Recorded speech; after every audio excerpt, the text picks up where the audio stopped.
CMR shopping mall మన height Nagar లో భాగ్యలతా కమాన్ పక్కన ఫిబ్రవరి 29న ప్రముఖ సినీ తారలచే గొప్ప ప్రారంభం. ఉమ్మిడివెట్టి దగ్గర నీటి లభ్యత లేదు అని స్పష్టంగా తన నివేదిక ద్వారా చెప్పింది. చెప్పడమే కాదు, ఆల్టర్నేటివ్ చూసుకోండి, ప్రత్యామ్నాయం చూసుకోండి అని స్పష్టంగా చెప్పిన తర్వాత సెంట్రల్ వాటర్ కమిషన్ లెక్కలు, వ్యాప్కో సర్వే, నిపుణుల సలహాలు, సంప్రదింపులు ఇవన్నింటి తర్వాత ఆనాడు తుమ్మిడిహట్టి కంటే ఎక్కువ నీరు లభ్యత ఉండే మేడిగడ్డ వద్ద మరి నీళ్లు తీసుకోవడం మేలు అనే నిర్ణయానికి వచ్చి కాళేశ్వరం అనే ప్రాజెక్టుకు ఆనాడు శ్రీకారం చుట్టడం జరిగింది.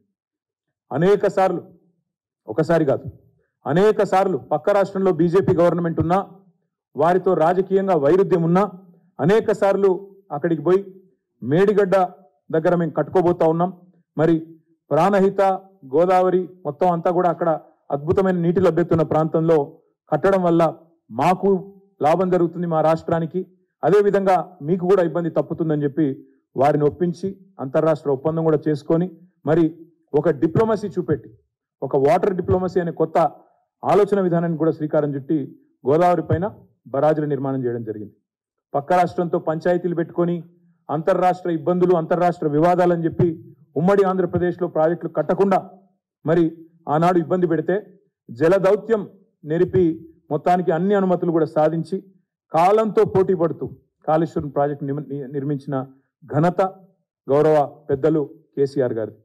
చాలామంది మిత్రులు మాట్లాడుతున్నారు ఈ మధ్యన, కాళేశ్వరం అంటే ఒక మేడిగడ్డ మాత్రమే అన్నట్టు, కాళేశ్వరం అంటే ఒక బరాజ్ మాత్రమే అన్నట్టు కొంతమంది తెలిసి తెలవక, తెలిసి కూడా కావాలని ప్రజల్ని తప్పుదోవ పట్టించడానికి కూడా మాట్లాడుతున్న పరిస్థితి. అసలు కాళేశ్వరం అంటే ఏమిటి అనేది రాష్ట్ర ప్రజలకు ఈరోజు చెప్పదలుచుకున్నాం. దాంతోపాటు తప్పకుండా రాష్ట్ర ప్రజలకు, అదేవిధంగా కొంతమంది తెలిసి తెలియక మాట్లాడుతున్న వాళ్ళకు కూడా సజీవంగా చూపెట్టాలన్న ఉద్దేశంతో మేము మేడిగడ్డకు కూడా బయలుదేరిపోబోతా ఉన్నాం.